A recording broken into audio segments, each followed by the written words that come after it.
Welcome back to Simplify Mechanics. This is my first job of the day.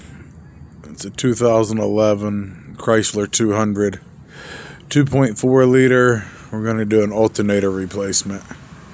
Very cold today in Columbus, Ohio. Got a little bit of snow, but mobile mechanic, we still got to do it. So you can see we already got the tire off and we got the car jacked up.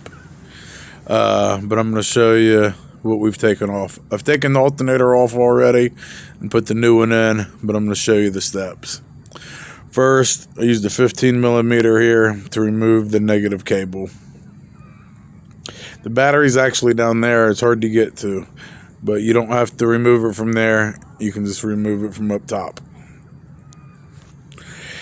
Then we have to remove, let's see, there's a top bolt on the alternator right there. It's a 13 millimeter right there.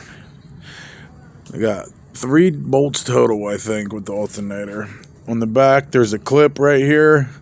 It's got a red safety clip. I used a screwdriver to push it back, and then you can just pull it out like normal. Alright, now we're underneath the car. 16 millimeter for the tensioner pulley. Put that on to remove the belt. So yeah, it was 16 millimeter. Now we have to drop the AC compressor here. We got to drop it down about 6-7 inches. Right there was bolt number 1. It's also a 13 millimeter.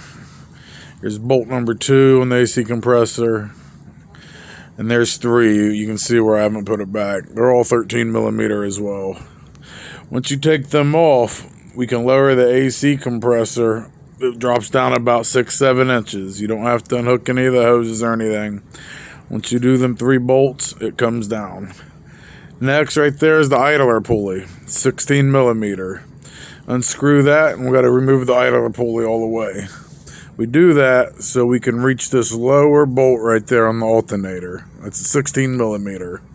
Once you get that out, you can simply take the alternator and bring it straight down. You'll have plenty of room because the AC compressor is hanging.